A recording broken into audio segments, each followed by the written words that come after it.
Bom, se você não está dentro de uma caverna ou dentro de uma bolha absurda de privilégios, você deve saber que o mundo não é um dos lugares mais bacanas que a gente poderia imaginar. Quando a gente fala sobre Seven, talvez quando a gente fala sobre o cinema de David Fincher, a gente está falando de um cinema que é coalhado, que é cercado dessa amargura e dessa visão realista ou talvez pessimista do mundo. Na minha opinião, Seven é a obra mais importante do David Fincher, que é o meu cineasta favorito. Por quê? Porque, para mim, no Seven, a gente tem de forma mais clara qual que é, de fato, a visão de mundo do David Fincher, que vai aparecer no Seven, vai aparecer no Clube da Luta, vai aparecer no Quarto do Pânico, vai aparecer numa rede social, enfim, o cara tem 1 milhão de filmes mostrando isso. Mas o Seven é o que a gente considera filme perfeito. Eu não consigo tirar nada do Seven. Você vai falar sobre atuação? Brad Pitt e Morgan Freeman e o Jonathan Demme estão, para mim, no papel da vida deles, no melhor papel que cada um deles já fez. A gente vai falar sobre fotografia.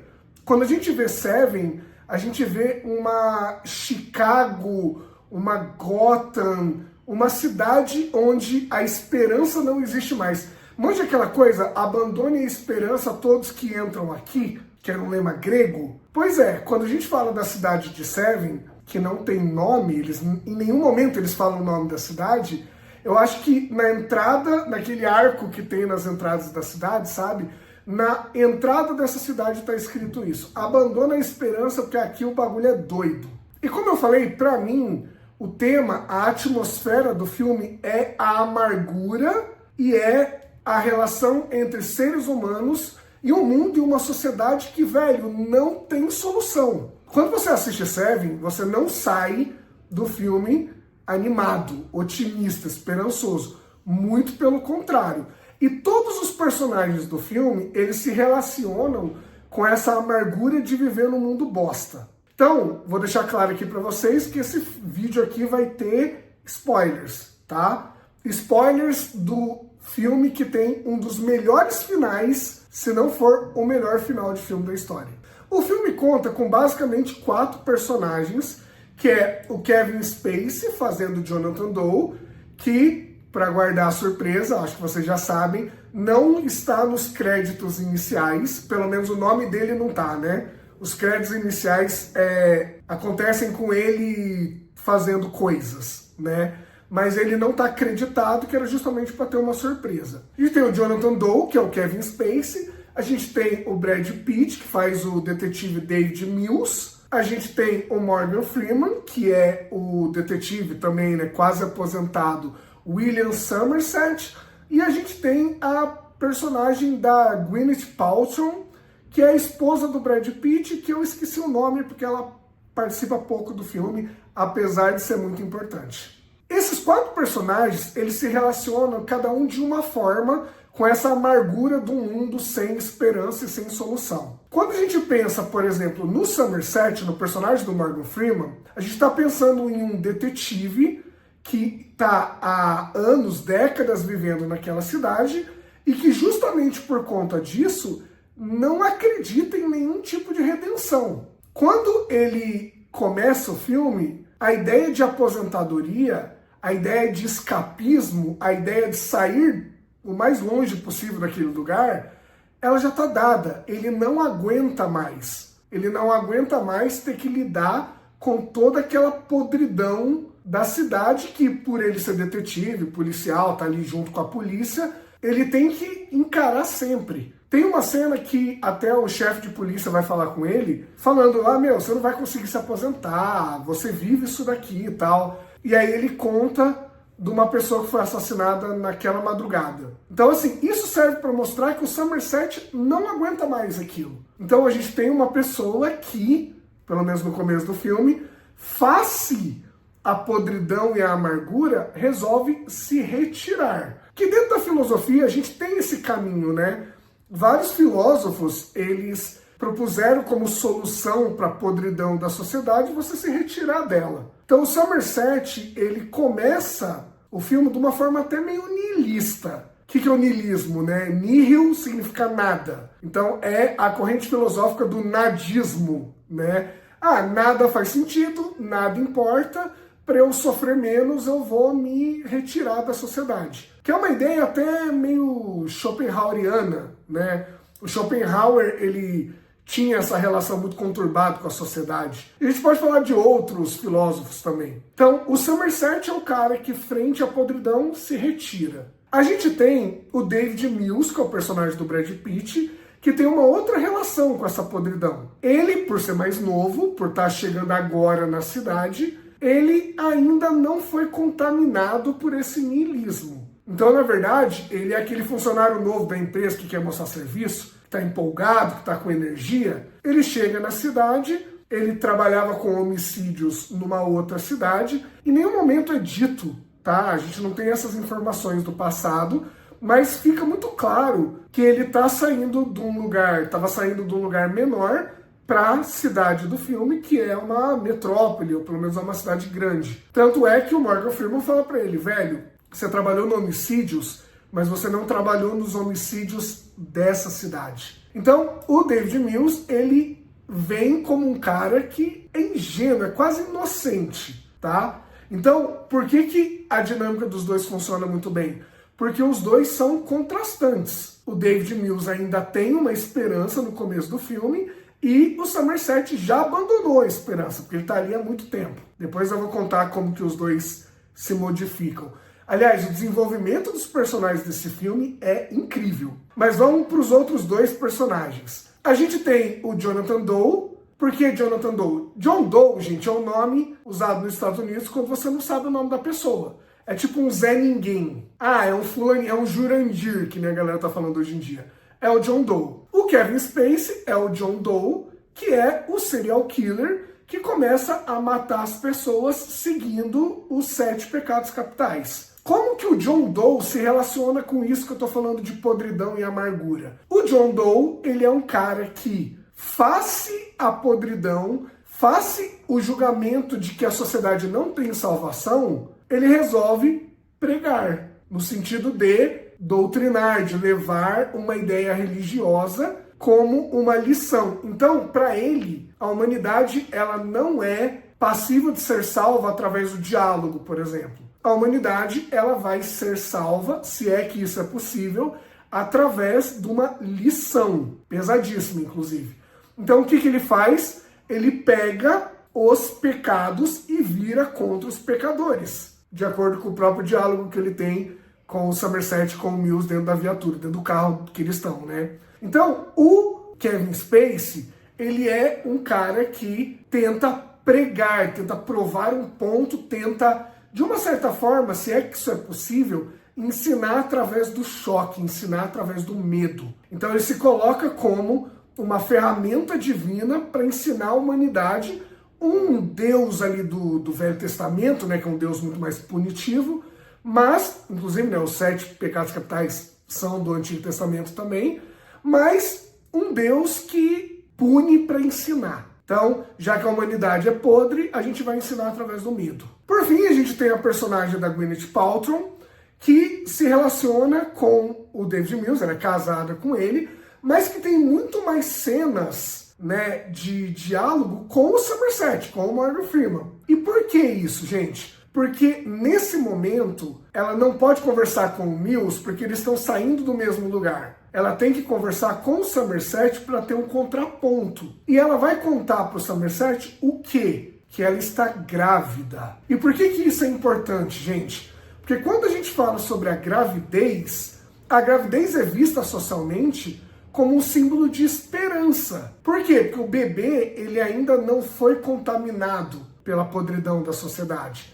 Então o bebê ele é uma nova chance da gente construir algo melhor. Então ela vai conversar com o Somerset no sentido de, viu, tô grávida, vou colocar um ser humano no planeta. O que você acha disso? Porque a Gwyneth Paltrow, ela já está entrando em contato com algumas coisas. Ela já está sabendo o que está rolando e ela já está sabendo que eles não se mudaram para um lugar bacana. Só lembrar que eles estão morando numa casa que eles só alugaram, compraram, acho que o filme não explica isso, mas eles só se mudaram para lá porque eles caíram num golpe do corretor de imóveis, que não contou para eles que o trem, o metrô passa e a casa inteira treme. Então, de cara, a Gwyneth Paltrow já teve uma amostra que ela estava se mudando para um lugar que era treta. Quando ela vai conversar com o Somerset, o que o Somerset fala para ela? Eu já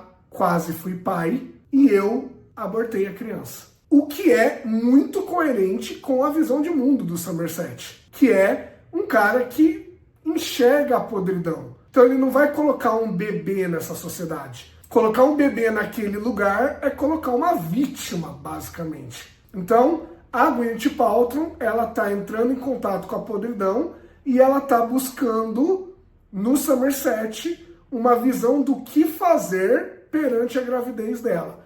O que fazer perante a ideia de botar uma pessoa inocente nesse mundo podre. E aí o que é mais interessante, o que faz do Seven um filme memorável? Primeiro que, face à podridão, o Jonathan Doe ganhou. Por que ele ganhou? Porque ele teve, desde o começo do filme, uma missão que ele se colocou, dentro do delírio dele, tá, gente? É óbvio. Mas ele se colocou uma missão que ela se concretiza no final. A partir do momento que ele mata a mulher do Brad Pitt por inveja e o Brad Pitt mata ele na ira, os 7 pecados capitais estão representados na obra do John Doe. Então, ele ganhou. Ah, Renan, mas ele morreu. Ele não tem que matar as pessoas, tem que ter uma vítima, um morto por pecado. A partir do momento que o Brad Pitt mata ele, fecha 7 mortes. E esse filme é incrível porque você nunca vai deduzir o que ele vai fazer se você estiver vendo pela primeira vez. Se você disser que você adivinhou, é mentira tua. Não dá para adivinhar. Inclusive, vejam vídeos dos bastidores, porque quase que o final não é esse. E eu acho que se o final não fosse corajoso assim, a gente ia ter perdido muito, tá? Então, arco de personagem, John Doe conseguiu o que ele queria, o que ele se propôs desde o começo. A Gwyneth Paltrow, ela tá ali muito mais como um recurso de roteiro, tanto que ela morre, né? E essa coisa de discutir o que é pôr uma criança no mundo, esse mundo bosta que a gente vive. O Brad Pitt e o Somerset são os 2 personagens que se transformam, e isso é muito interessante. O Brad Pitt sai de um cara que estava querendo mostrar serviço, que ainda acreditava, que tinha alguma esperança. Inclusive dá pra gente pensar que ele tinha alguma esperança, inclusive porque ele e a mulher não estavam se cuidando. Então ele não era totalmente desiludido, senão ele ia tomar cuidado para não pôr um filho no mundo, né? E o Brad Pitt sai de um cara com esperança para a última cena onde ele está anestesiado, ele está chocado, ele está destroçado pela podridão do mundo. Podridão essa que é irônico, né? Porque ela é demonstrada pelo John Doe, que é um cara que, em tese, estava querendo dar uma lição para purificar a humanidade. Loucura, né? Mas o Brad Pitt faz a passagem. Ele sai de um cara com alguma esperança para um cara totalmente destroçado. E o Somerset, curiosamente, que eu acho muito louco isso, ele faz o caminho contrário em relação ao Brad Pitt. Lembra? No começo, ele tá para se aposentar. Seria o último caso dele. E a partir do momento que ele vê o Brad Pitt destruído pelo John Doe, o que ele fala pro chefe da polícia? O chefe pergunta, aonde você vai estar? Para onde você vai? E ele fala, eu vou estar por aí, por perto. Então, assim, ele constrói uma nova relação com o mundo por conta do que aconteceu com o Brad Pitt e a Gwyneth Paltrow. Então ele faz o caminho contrário. Não vou dizer que ele desenvolveu esperança, que eu acho que é meio forte. Mas o Morgan Freeman entende, e é uma visão que eu gosto, que apesar do mundo ser um lugar de batalha, do mundo ser um lugar de podridão, a solução não é ser como Schopenhauer diz, que é o ermitão, o cara que se retira da sociedade. Isso é uma decisão nihilista, isso é uma decisão de abandono, de covardia. O Somerset entende que, apesar do mundo ser podre, a única solução que a gente tem é lutar por ele. Então, dá para dizer que o Somerset ele consegue, no final do filme, uma visão quase nietzschiana, uma visão do Nietzsche, porque o Nietzsche diz o quê? Que o mundo é o palco da barbárie mesmo, o mundo é o lugar das disputas. E aí, a solução para isso não é se retirar dela. Por isso que o Nietzsche rompe com o Schopenhauer, inclusive. A solução para um mundo de batalhas e de podridão não é se retirar dele, é vontade de potência, é construir, é lutar a boa batalha,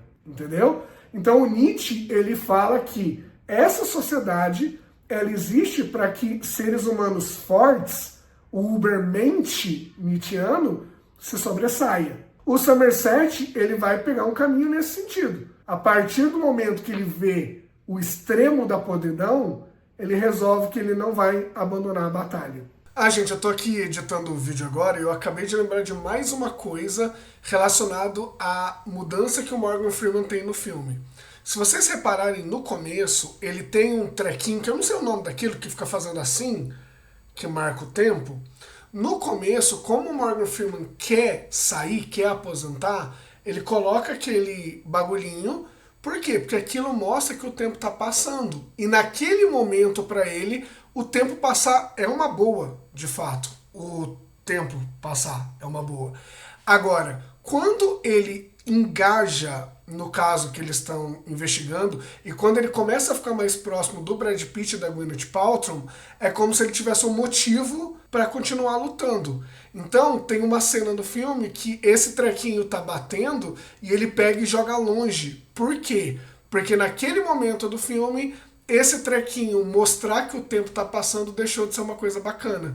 Uma coisa é o tempo passando quando você quer aposentar, outra coisa é o tempo passando quando tá morrendo gente. Então dá para dizer que os 4 personagens, eles se relacionam de formas diferentes com o mundo que a gente vive, talvez, porque o mundo que a gente vive também é um lugar podre. Não é um lugar bonito, romântico, ingênuo, inocente. Os 4 se relacionam com esse mundo de formas diferentes. E aí, de uma certa forma, a gente tem 4 opções, né? A gente fica anestesiado, a gente bota um filho no mundo, a gente vai para a religião, ou a gente luta a boa batalha nietzschiana. Ou a gente entende que tá tudo uma merda e o único caminho possível é tentar melhorar essa merda. Mas eu quero saber o que você acha de Seven, os 7 crimes capitais. O que você achou desse vídeo? O comentário do YouTube é o lugar da batalha, inclusive. Deixa a sua opinião aqui, se você concorda, se você discorda de mim. Deixa o like também para fortalecer o vídeo e se inscreva no canal para mais filetismos culturais. A gente se vê na próxima e um abraço para vocês.